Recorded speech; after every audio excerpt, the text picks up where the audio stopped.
Hello. I would like to apologize. Let me make sure it's working.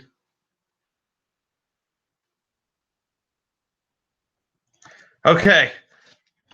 So I apologize. The first 3 minutes here, I've been going through things, and there was no audio because I forgot to unmute myself because I'm a smart person. So, anyways, I'm going to start over from the beginning. Um, Welcome to Gigs. This one's a little bit different, a little bit special in that it's just me, and I'm going to be answering a bunch of questions that you have asked that we haven't got to with other panels. So I have all these questions. If I feel they're applicable that I can answer them, I'll answer them. If not, then we'll save them for when we do another panel. You may be wondering why do things look so different? Why is everything so colorful? Well, I'm actually in my childhood home in the room that I lived in for about 8 years before I went to college. And as you can see, I was and still am obsessed with airplanes. Because, as some of you may know, I have left Epic and I am currently on a sabbatical, taking a break from the industry, taking a break from work, traveling around the country, seeing family and friends. And then November and December, I'll be out of the country, basically on the other side of the planet. So we won't be doing gigs in November or December because time zone differences, and also on top of that, I won't be having internet in some of the places that I'm going. So this is the last one for this year. So if you have any questions, make sure to ask them in the chat, and I'll get to as many as I can tonight. And again, I apologize, and I'll put in the description, hey, skip to 3 minutes in because I forgot to turn on my mic. Yes, now I just jump out of airplanes. I'm not just obsessed with them. So yeah, so let's get to the questions. Again, if you have any, feel free to ask them. But I got a good 20 or so here that I'm going to try and get through as well. JDB asked a question for the design panel. Our failures are often our greatest learning experiences. What's the one horror story you can think of when it comes to design that you learned the most from? So right when multi-touch started to come around, I was working on touchscreen games, and we were doing a lot of new and interesting things with touchscreen games, and we were trying to figure out like multi-touch work, and we came up with an idea, and I paper prototyped it, and it seemed like it didn't work, and I was like, I don't really think this is going to work, but everybody else kind of convinced me that it could work. So we were like, okay, let's make it. And so we made it, and we worked on it for a while, and then quickly realized that it wasn't really going to work the way that we had planned, that the hardware was limited at that stage. We couldn't quite do what we wanted it to. And so we had to scramble last minute to make and fix some things. And ultimately, the game ended up coming out, but wasn't that great.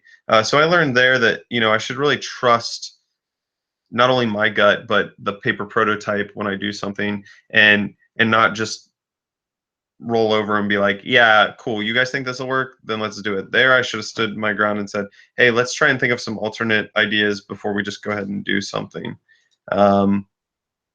So another question from JDB. Could you please describe some of the opportunities for growth in the design discipline, and more specifically, what it means to be a senior or lead designer as opposed to an entry-level position? So with design, yeah, you have a lot of opportunities for growth. Some people start it with the associate level, and then you have regular level designer or systems designer or whatever, and then you have senior, and then you have lead. You also have creative director or design director. So associate tends to be, like never shipped a game before, 1 or 2 years experience in QA or no experience. You tend to be doing a lot more of the grunt work, maybe some scripting, maybe some level design, things like that.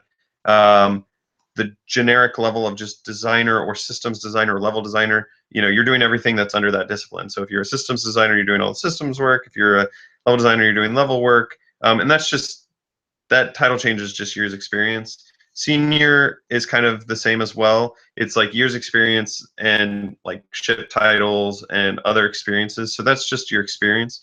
Now lead is the one that's different. Lead designer is I think very different from a regular designer. When you're a lead designer, a lot of people think, oh, you're coming up with all the ideas. That tends to be the creative director.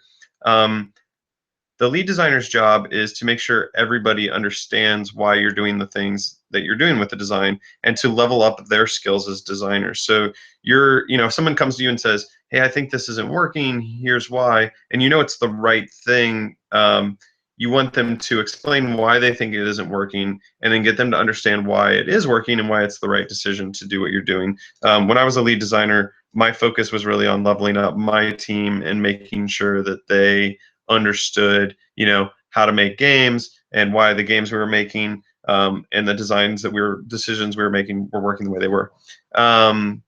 Creative director or design director. Design director, your job is you're usually responsible for other creative directors at the studio, making sure they have what they need and they're following kind of the studio vision.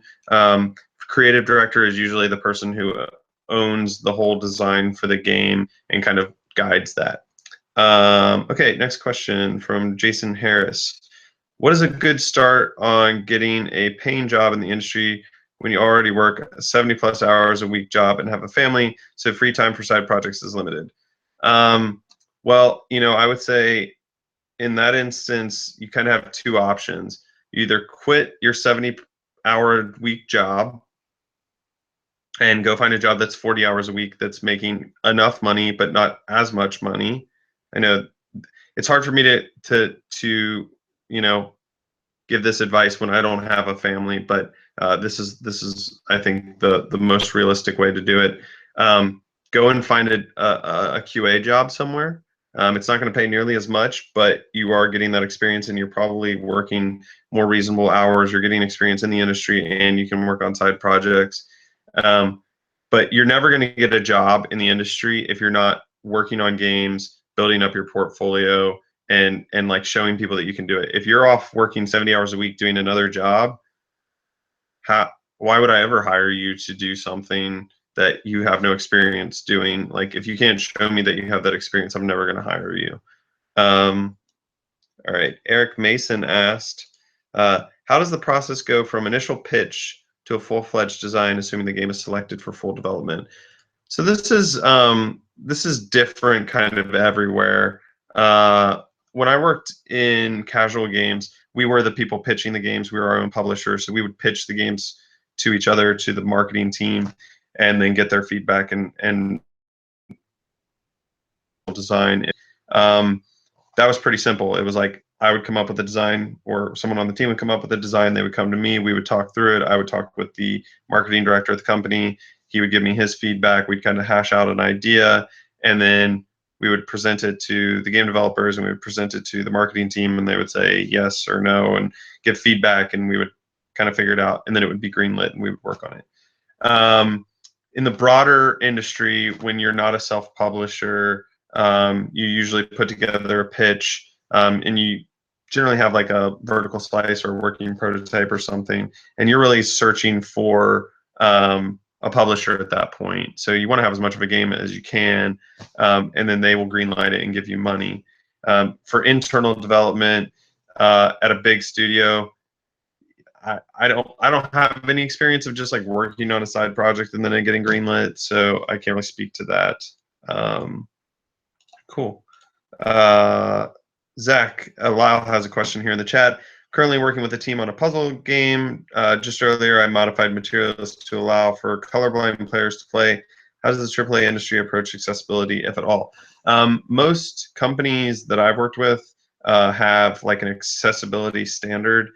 There's a group that puts it out. The IGDA puts out an accessibility thing, but there's another group called I think it's Able Gamers or something like that that put out a standard for accessibility for games. And some companies just treat it as part of their shipping pass. Like, hey, let's make sure we have colorblind mode. Let's make sure we have closed captions or whatever. So yeah, that's how I've kind of worked on it. We've just near the end, like, hey, let's add in a colorblind mode and stuff. I think a lot of studios are thinking about it sooner, especially when it comes to a puzzle game. You need to think about it sooner. Doug asks, have you worked on many side projects while working for a company, and if so, how did they go? Yeah, I've actually worked on a lot of side projects. I don't usually release them. They're more just for like fun for me to try and do things. I have a really bad tendency to take something to completion in my mind, which means I've experienced or learned what I wanted to learn, and then I just throw it away. A lot of companies have non-compete, so you can't really ship the game and make money off of it. But for me, my side projects tend to be, exploring something different than what I'm working on at work. Be that writing a screenplay to working on a twine game to building a puzzle game or just trying to learn a new tool. I try and finish one side project a year. My goal is always two. But yeah, it really just depends. Sometimes I really want to take that time to learn. Sometimes I just want to take time to detox it and decompress from the job. It really just depends on how stressful the job is at that time. Um, cool, great questions. Keep them coming. Ganesh asked during the design panel, how important is it to keep up with modern advances like OpenGL, C++11? Well, as a designer, I think it's always important to understand what's changing in the industry, but really things like that are really important for programmers. The OpenGL changes, I would say, are really important for someone who's doing graphic programming, but like C++11, if you're a programmer working in C at all, then you need to be aware of what changes are happening.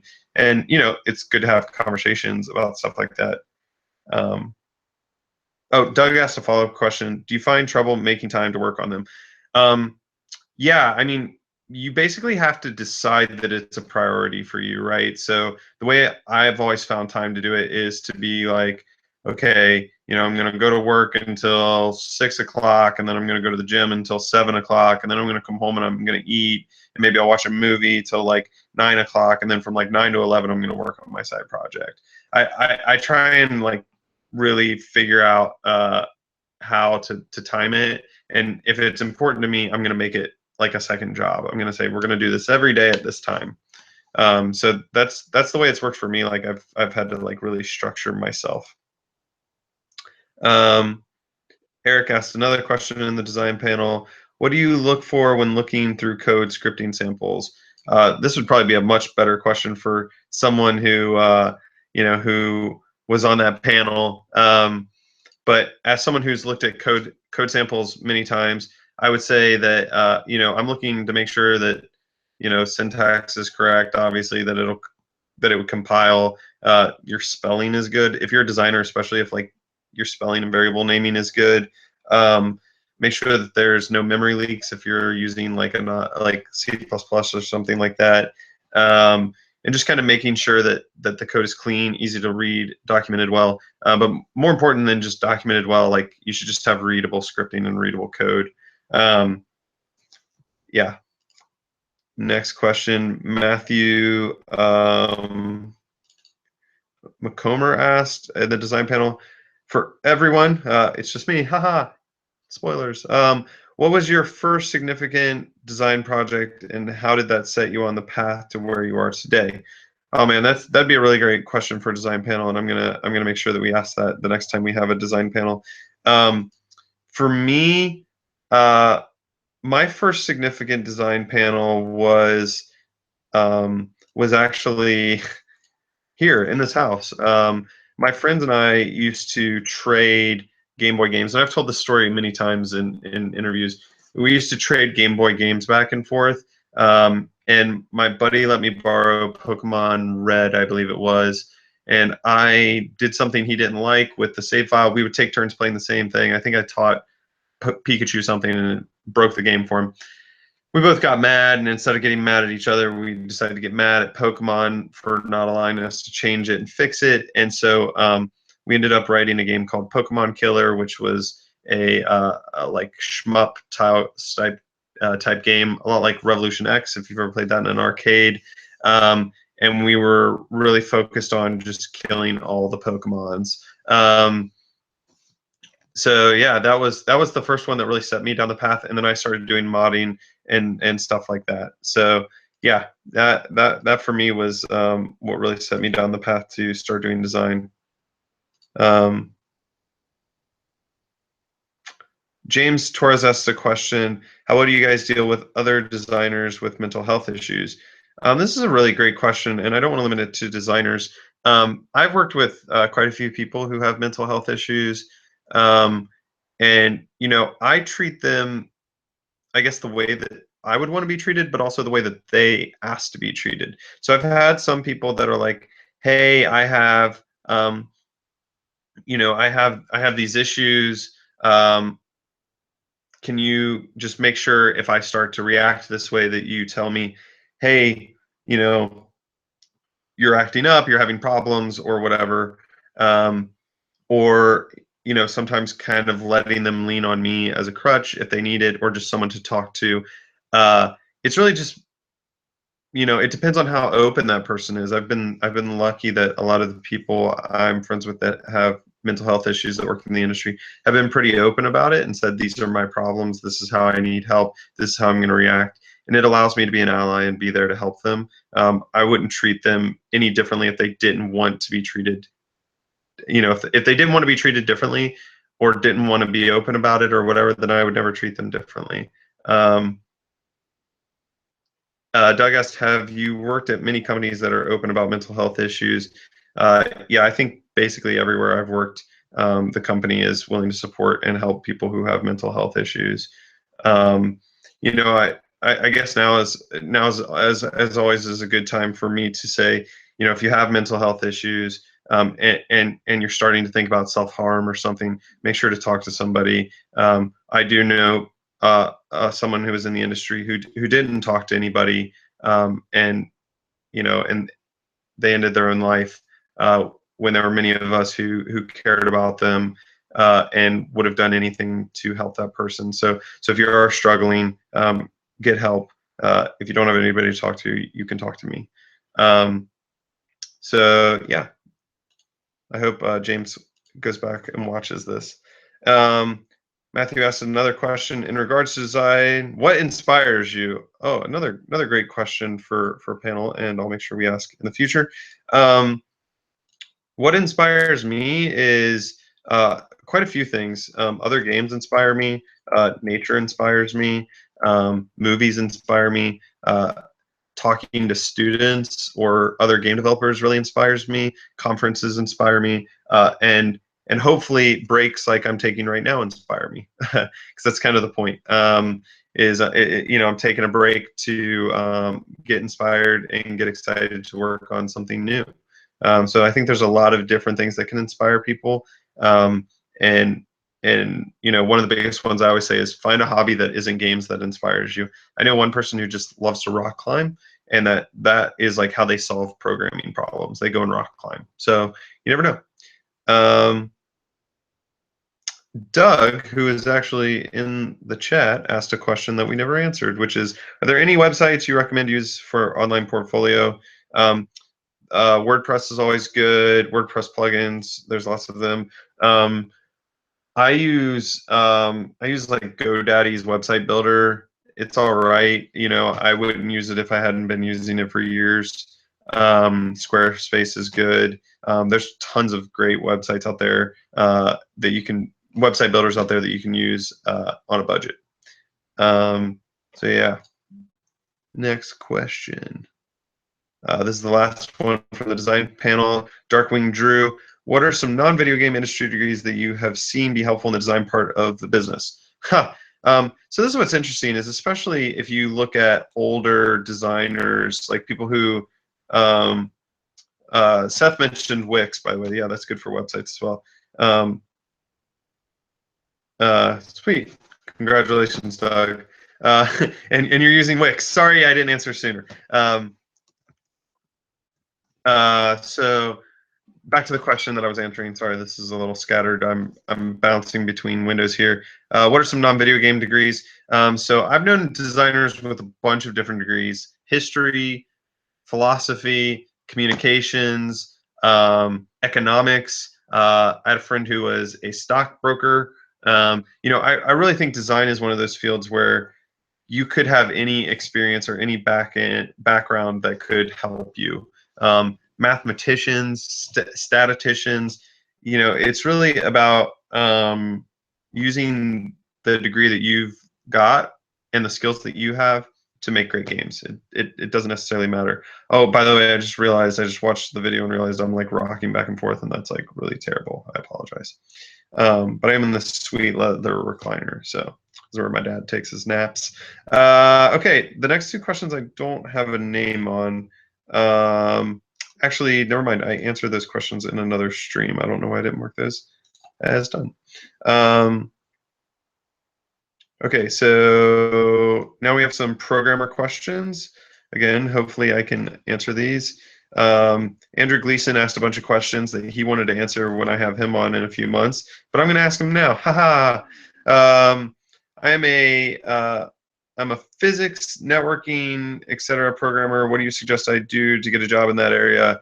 I would say build examples code, and if you can build game demos with physics, networking, and things like that, and then you could easily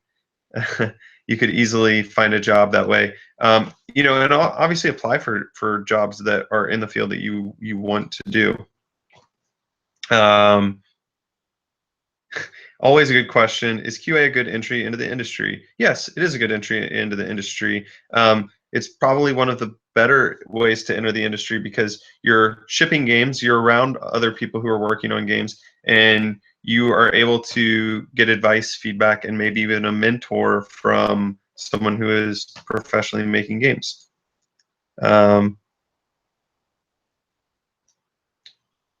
Maurice had a question. Do you have any advice for artists or designers that are looking at programming to become technical artists? There's a lot of good websites and blogs out there that if you just Google, you're going to find better than any answer I'm going to have. But there's a lot of good tech artist websites and stuff that talk about how to learn the basics of shader programming and stuff like that. Definitely worth checking out.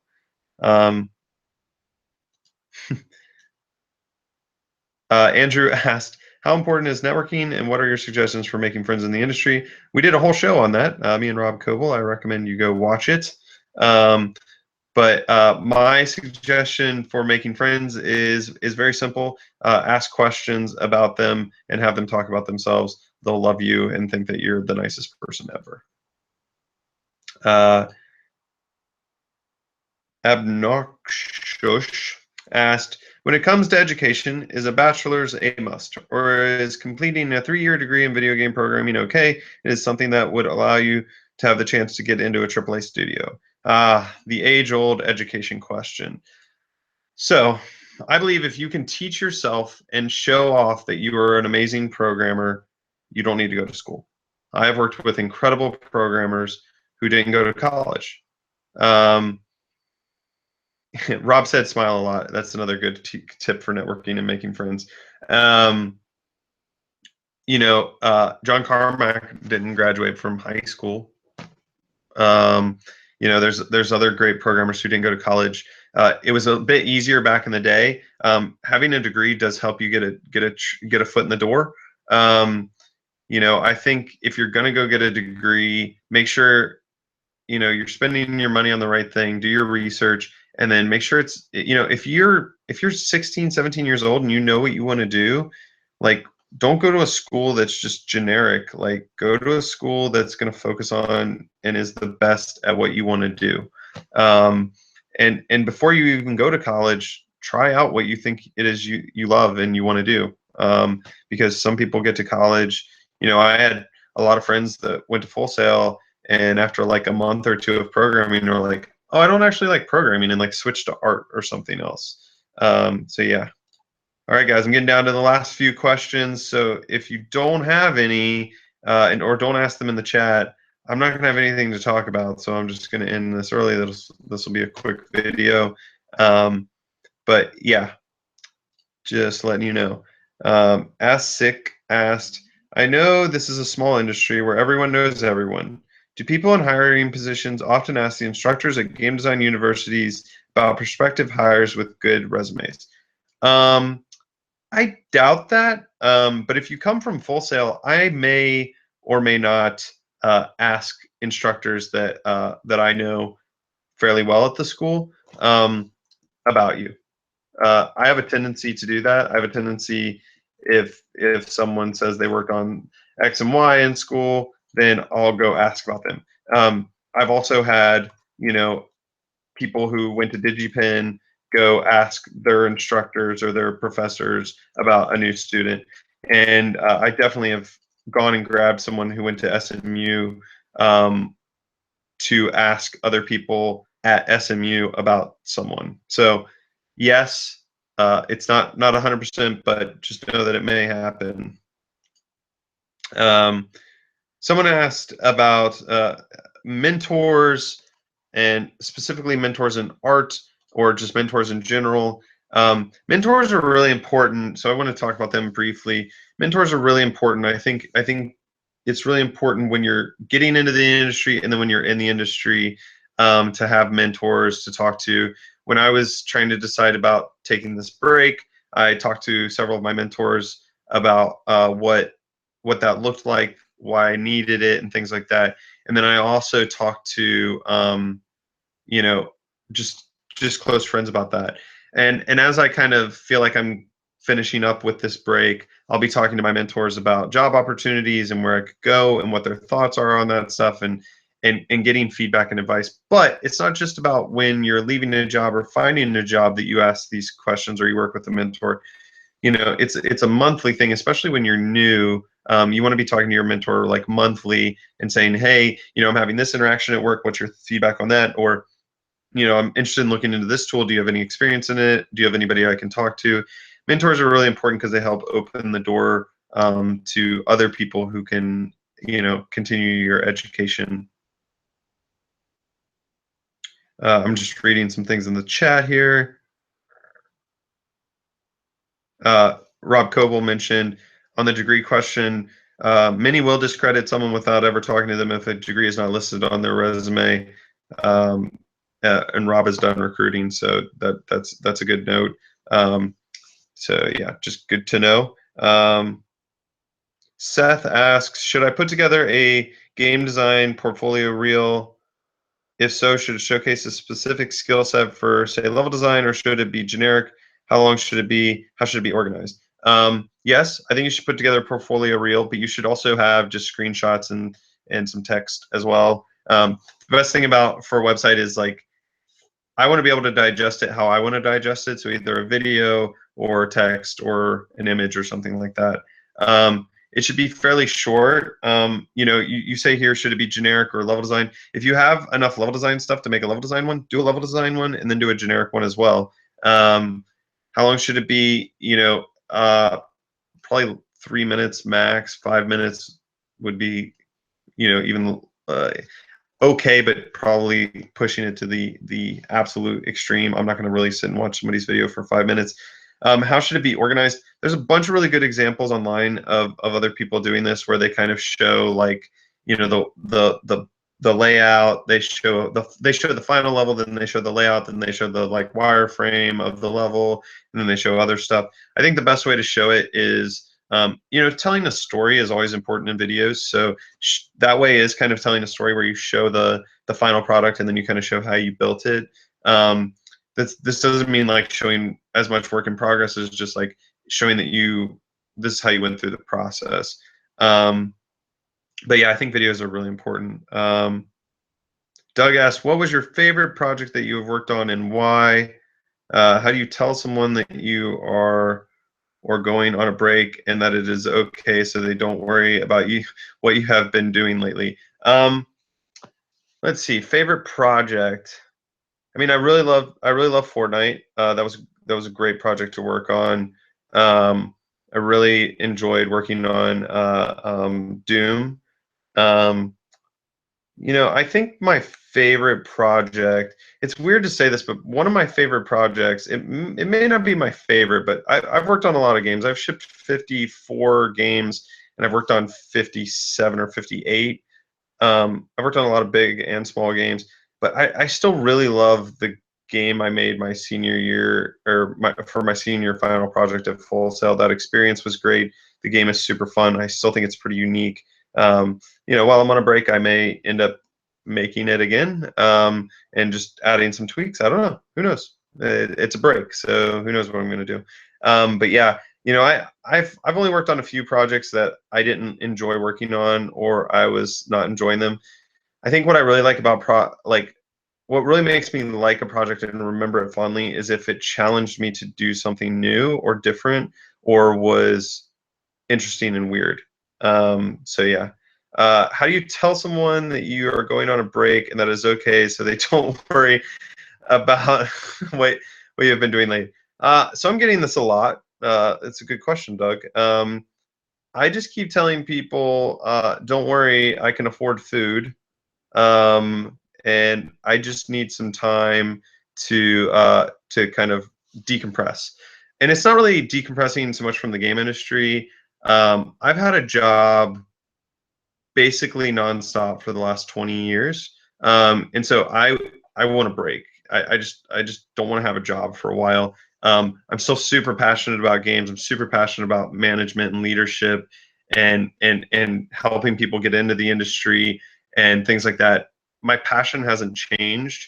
Um, but I just need a break. I just need some time to get away from it. And get away from just kind of working in general.